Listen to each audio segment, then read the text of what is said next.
बिस्मिल्लाहिर्रहमानिर्रहीम। अस्सलाम वालेकुम स्टूडेंट्स। आज हम एफएससी का 4th लेक्चर स्टार्ट कर रहे हैं which is about the sources of organic compounds. Previous lecture में हमने सोर्सेज स्टार्ट किए थे। आज हम पेट्रोलियम के बारे में बात करेंगे।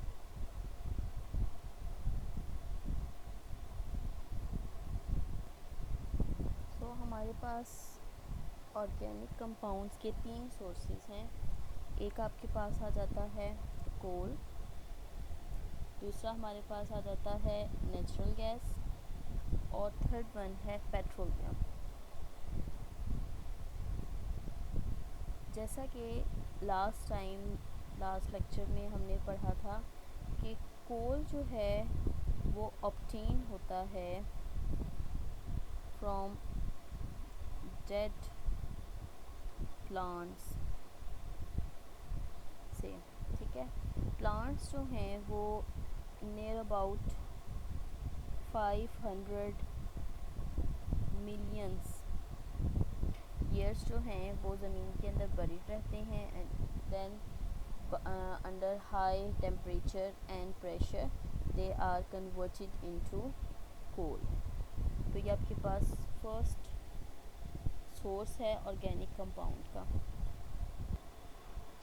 सेकंड सोर्स फिर हमारे पास आ जाता है नेचुरल गैस का। नेचुरल गैस के बारे में हमने देखा था कि डिफरेंट इसमें वो हैं कॉन्सेप्ट हैं जो अकाउंट करते हैं for the formation of natural gas.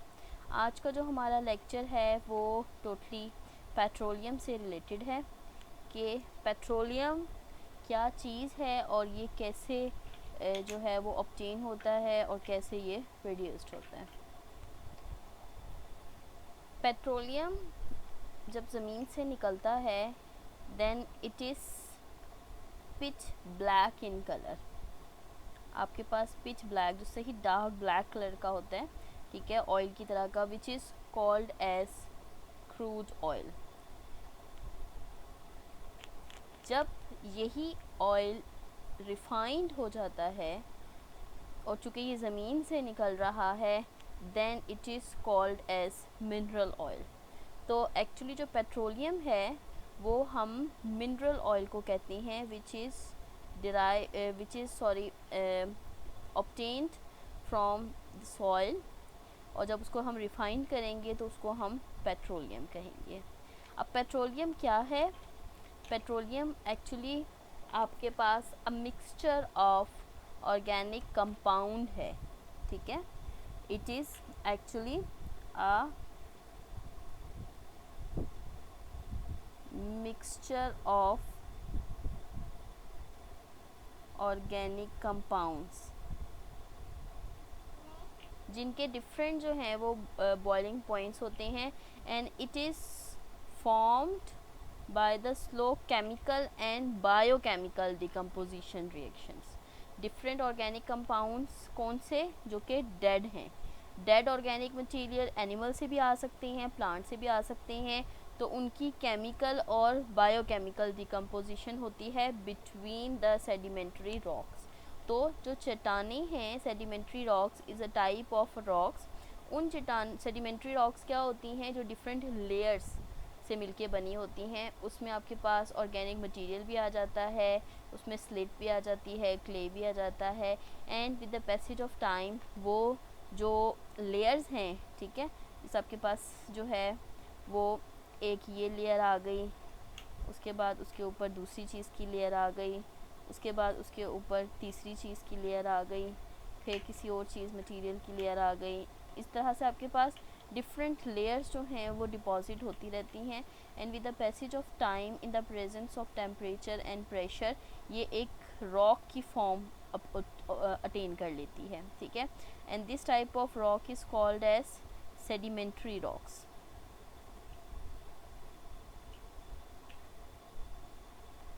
In rocks के दरमियान में ये जो ऑयल है ये प्रोड्यूस्ड होता है by the chemical and biochemical decomposition reactions. अब जैसे कि मैंने कहा कि ये जो क्रूड ऑयल है ये एक्चुअली कन्वर्ट होता है into mineral oil. Crude oil वो ऑयल है जो ऑब्टेन करते हैं हम सॉइल से, फ्रॉम सेडिमेंट्री रॉक्स।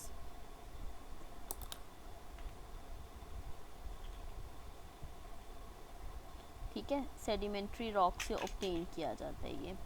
और मिनरल ऑयल क्या है? Mineral oil is the refined form. ये आपके पास जो है वो रिफाइंड फॉर्म आ जाती है। तो रॉ फॉर्म को रिफाइंड फॉर्म में कन्वर्ट करने का जो प्रोसेस है इसे हम कहते हैं रिफाइनिंग। ठीक है, तो क्रूड ऑयल की रिफाइनिंग कैसे की जाती है? सबसे पहले क्रूड ऑयल की एसिडिक एंड बेसिक ट्रीटमेंट होती है।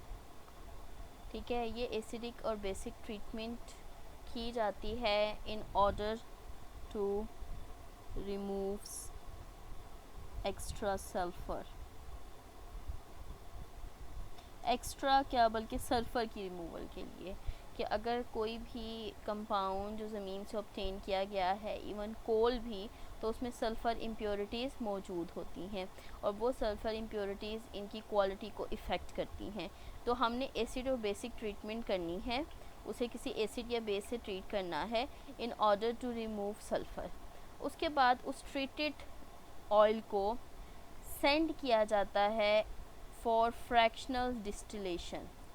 ठीक है, फ्रैक्शनल डिस्टिलेशन एक टेक्निक है जिसके थ्रू हम डिफरेंट फ्रैक्शंस में उस कंपोनेंट्स को सेपरेट करते हैं।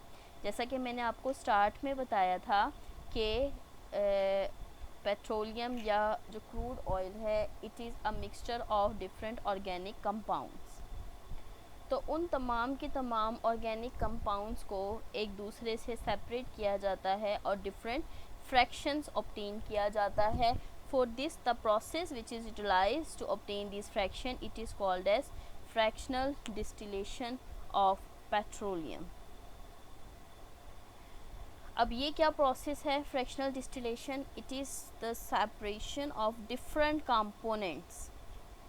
ठीक है, आपके पास डिफरेंट कंपोनेंट्स ऑब्टेन हो रहे हैं लिक्विड मिक्सचर के on the basis of their boiling point. अब इसमें दो बातें हैं, एक तो ये कि हमने कंपोनेंट्स, डिफरेंट कंपोनेंट्स को सेपरेट करना है लिक्विड मिक्सचर में से, और दूसरा हमारे पास किस बेसिस पे हम उसको सेपरेट कर रहे हैं, that is on the basis of their boiling point. अब इसमें अगर हम देखें तो ये हमारे पास एक फ्लो शीट डायग्राम बनाई गई है सिंपल सी। सबसे पहले देखें क्रूड ऑयल है, क्रूड ऑयल को हीट किया जाता है 400 डिग्री सेंटीग्रेड पे। 400 डिग्री सेंटीग्रेड पे क्या होगा कि क्रूड ऑयल ये कन्वर्ट हो जाएगा इनटू वेपर्स। ठीक है, तो आपके पास वेपराइज्ड फॉर्म आ गई है। उसके बाद उस वेपर्स को पास करवाया जाता है थ्रू कंडेंसर। कंडेंसर क्या है? कंडेंसर आपके पास इस तरह का एक सेटअप होता है। ठीक है, यहाँ से क्या करेंगे कि आप वेपर्स को पास करवाएंगे। ठीक है, इसमें यहाँ से पानी अंदर आ रहा है और यहाँ से पानी बाहर जा रहा है। किसी भी चीज़ के जब सराउंडिंग में वाटर फ्लो करता है तो क्या होता है कि वो आपके पास ठंडी हो जाती है चीज़। ठीक है, तो जब हम इन वेपर्स को पास करवाएंगे थ्रू अ कंडेंसर तो वो कूल डाउन हो जाएंगे, वो कंडेंस हो जाएंगे, मतलब वो लिक्विड में कन्वर्ट हो जाएंगे। उसके बाद उन कंडेंस हुए वेपर्स को आगे सेपरेट किया जाता है इनटू डिफरेंट फ्रैक्शंस। ठीक है, ये आपके पास डिफरेंट फ्रैक्शंस ऑब्टेन होंगे, जो कि हमारा लास्ट था कि डिफरेंट कंपोनेंट्स में तो डिफरेंट फ्रैक्शंस आएंगे। और ये डिफरेंट फ्रैक्शंस किस बेसिस पे आ रहे हैं? These are collected on the basis of difference in their boiling point. अब ये देखें, ये आपके पास फ्रैक्शनल डिस्टिलेशन कॉलम है जिसमें कि फ्रैक्शनल डिस्टिलेशन की जाती है। ये आपके पास एंट्रेंस पॉइंट है जहाँ से कि लिक्विड क्रूड ऑयल को इसमें एंटर किया जाता है। ये है फर्नेस। नेक्स्ट इसमें क्या करते हैं कि 400 डिग्री सेंटीग्रेड पे उसे हीट करवाएंगे, so the oil is evaporated before it enters the fractionating column. ठीक है, तो जैसे मैंने आपको बताया था कि first point is the evaporation, जिसमें हम उसे हीट करवाएंगे, और जो हीटिंग का सारा प्रोसेस है वो किस में हो रहा है, वो इस फर्नेस में हो रहा है। तो ये फर्नेस बेसिकली आपके पास वो चैम्बर है जिसमें हीटिंग हो रही है, और इसको वेपर्स में कन्वर्ट करेंगे। ठीक है, उसके बाद उसको कंडेंस किया जाता है लिक्विड फ्रैक्शंस को। ठीक है, और इसको सेंड कर दिया जाता है इन द कॉलम। अब ये देखें, यहाँ पे आपके पास कॉलम है जिसमें डिफरेंट चैम्बर्स हैं। ठीक है, और ये हर एक चैम्बर जो है वो डिफरेंट पॉइंट के हिसाब, बॉइलिंग पॉइंट के हिसाब से कंपोनेंट्स को सेपरेट कर रहा है। ठीक है, अब अगर मैं यहाँ पे देखूँ कि सबसे जो ऊपर वाला पोर्शन है, इसमें आपके पास गैस आ जाएगी, ऑब्टेन होगी। ठीक है, गैस जो है वो 1 2 3 4 कार्बन तक के होते हैं। तो सबसे ऊपर वाले पोर्शन में आपके पास गैस आ जाएगी, जो कि यहाँ पे 20 डिग्री सेंटीग्रेड को रिप्रेजेंट कर रहा है। ठीक है, उसके बाद जो उससे बड़ी चेन होगी 5-6 कार्बन की, उसमें आपके पास गैसोलीन या पेट्रोलियम का फ्रैक्शन आ जाएगा। ये जो टेम्परेचर्स हैं 20, 150, 200, 300, 370, ये रिप्रेजेंट कर रहा है इनके बॉइलिंग पॉइंट्स को। ये जो आपके पास चेन लेंथ्स हैं ये कार्बन चेन को रिप्रेजेंट कर रही हैं। देखिए ऊपर वाले में आपके पास कार्बन 1 से कार्बन 4 तक था, इसमें आपके पास कार्बन 5, कार्बन 6 है, नेक्स्ट में आपके पास कार्बन 8 आ जाएगा, फिर 12, 14, इस तरह से सो ऑन। तो जैसे जैसे हम नीचे जा रहे हैं वैसे वैसे कार्बन कंटेंट या नंबर ऑफ़ कार्बन एटम्स बढ़ रहे हैं। ठीक है, number of carbon atoms increases, number of carbon atom भी बढ़ रहे हैं, दूसरा बॉइलिंग पॉइंट भी बढ़ रहा है। पहले देखें 20 है, फिर 150, 200, 300, 370, और अल्टीमेटली आपके पास एंड में बिटुमिन रेजिड्यू आता है जो कि सॉलिड फॉर्म में आता है, जिसका बॉइलिंग पॉइंट बहुत ज़्यादा हाई होता है। ठीक है, तो देखिए ऊपर आपके पास क्या है,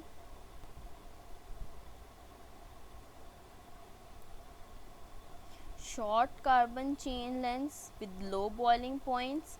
लो बॉइलिंग पॉइंट है, लो कार्बन चेन है, तो विस्कोसिटी भी लो है, लेकिन इजीली फ्लो, मतलब गैसेस होंगी या लिक्विड्स होंगी, विद हाई फ्लेमेबिलिटी, मतलब कि ज़्यादातर इसमें फ्यूल होते हैं जो आसानी से जल जाते हैं।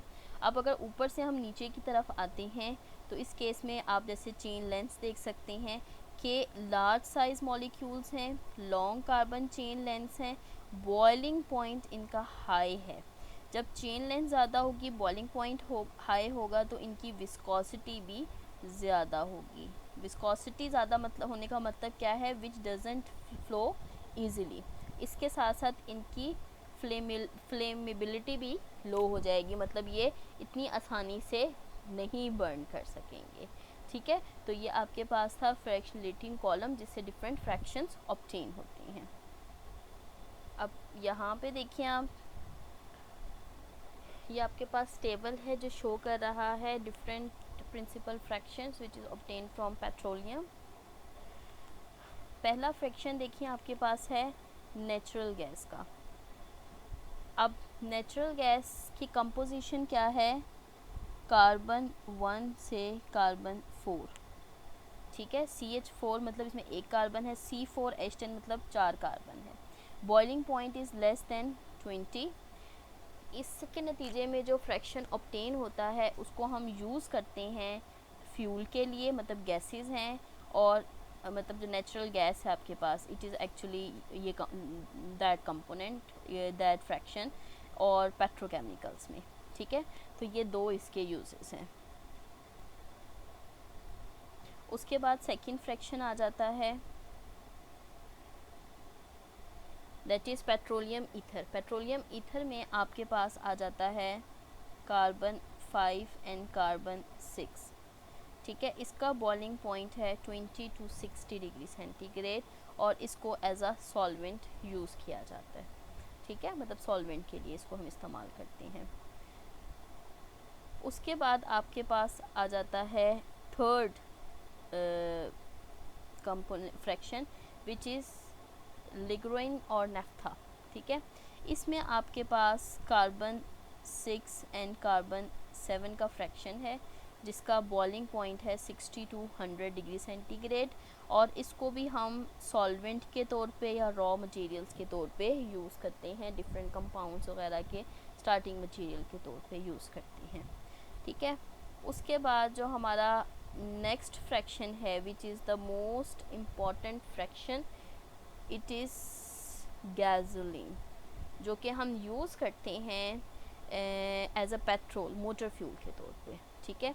ये एक्चुअली वो फ्रैक्शन है जो तमाम की तमाम बाइक्स में, कार्स में और तमाम की तमाम व्हीकल्स वगैरह में पेट्रोल के तौर पे, पेट्रोलियम हम जो कहते हैं पेट्रोलियम प्रोडक्ट्स, तो उसमें हम यूज़ करते हैं। इसमें ज़्यादातर आ जाते हैं आपके पास कार्बन 6 टू कार्बन 8 मोस्टली। इसके अलावा कार्बन 4 से 13 तक की रेंज है with a boiling point of 40 to 220 degree centigrade. हमारी जितनी भी ये प्रोडक्शन हो रही है, पेट्रोलियम के प्रिंसिपल फ्रैक्शंस ऑब्टेन हो रहे हैं, इसमें ये जो ये वाला फ्रैक्शन है वो सबसे ज़्यादा इम्पॉर्टेंट भी है, but it is only 20% of the total product, ठीक है। तो हमारे पास सिर्फ 20% आता है और ये सबसे ज़्यादा इम्पॉर्टेंट फ्रैक्शन है। उसके बाद जो हमारा नेक्स्ट आ जाता है फ्रैक्शन, ठीक है, 5th नंबर पे वो आ जाता है कैरोसिन। कैरोसिन मिट्टी के तेल को कहते हैं, ठीक है ना। इसमें हमारे पास कार्बन 8 से कार्बन 14 का फ्रैक्शन है with a melting boiling point of 175 to 325 degree centigrade and it is used as a heating fuel। heating fuel क्या होता है आपके पास, मिट्टी का तेल, मतलब चीज़ें या चूल्हे वगैरह को जलाने के लिए मिट्टी के चूल्हे में इस्तेमाल होता है ये, ठीक है।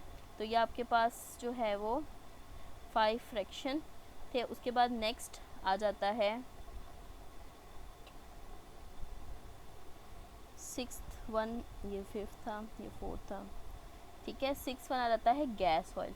गैस ऑयल डीज़ल ऑयल को कहते हैं। आपने डीज़ल का नाम सुना होगा और आपने ये भी सुना होगा कि बहुत सारी गाड़ियाँ जो है वो डीज़ल पे चढ़ती है, तो कार्बन 12 से कार्बन 18 का जो फ्रैक्शन है वो डीज़ल ऑयल के तौर पे यूज़ होता है जिसका boiling point is greater than 275 degree centigrade, ठीक है। तो ये आपके पास गैस ऑयल का फ्रैक्शन है। उसके बाद नेक्स्ट आपके पास आ जाता है लुब्रिकेटिंग ऑयल और ग्रीसेस, ठीक है, 7th नंबर पे। ये यहाँ पे आके जिस तरह मैंने बताया कि चेन लेंथ जब इंक्रीज़ करती है तो विस्कोसिटी इंक्रीज़ करती है।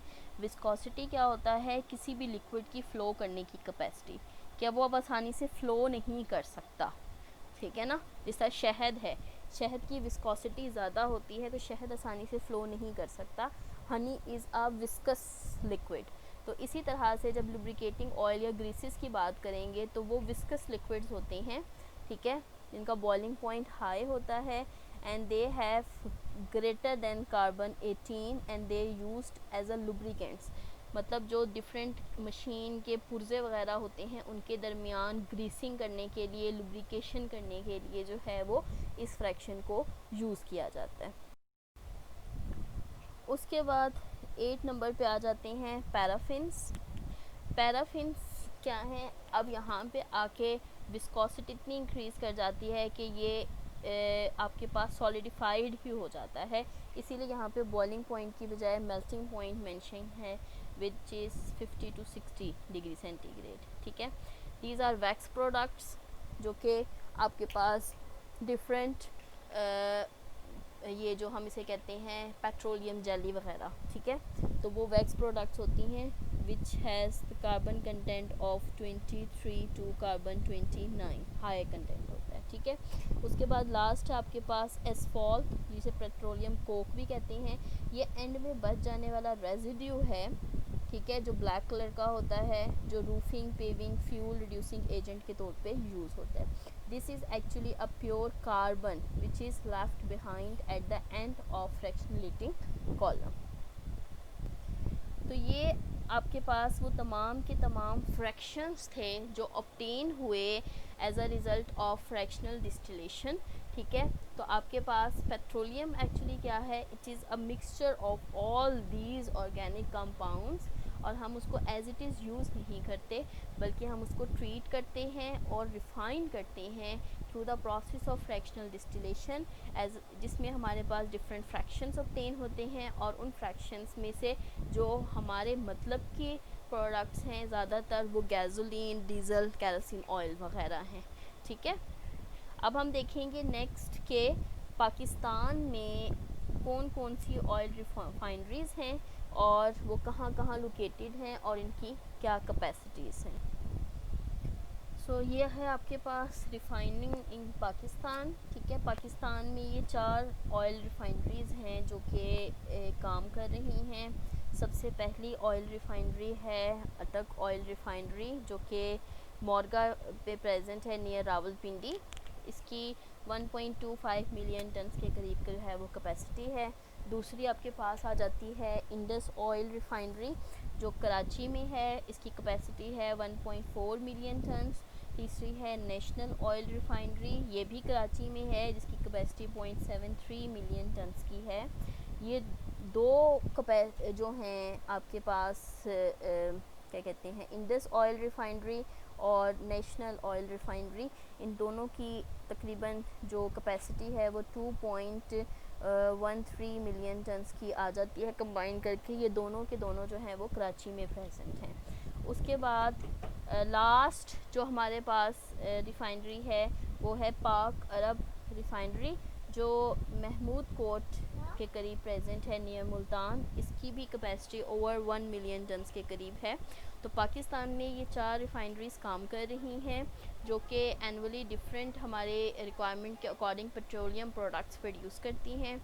पाकिस्तान में कहीं पे भी क्रूड ऑयल प्रोड्यूस नहीं होता। पाकिस्तान जो है वो क्रूड ऑयल बाहर से इंपोर्ट करता है और उसके बाद उस क्रूड ऑयल को आगे रिफ़ाइन किया जाता है, ठीक है। इसीलिए पाकिस्तान में जो है वो ज़्यादातर पेट्रोल वगैरह या दूसरी प्रोडक्ट जो है वो इतनी सस्ती नहीं है, काफ़ी महंगी है, क्योंकि अक्सर हमें रिफ़ाइंड ऑयल भी जो, क्योंकि हमारी ये जो तमाम की तमाम रिफाइनरीज़ हैं ये हमारी मीट को मतलब हमारी नीड को मीट नहीं करती, तो हमें जो है वो बाहर से भी पेट्रोल वगैरह मंगाना पड़ जाता है रिफ़ाइन फॉर्म में।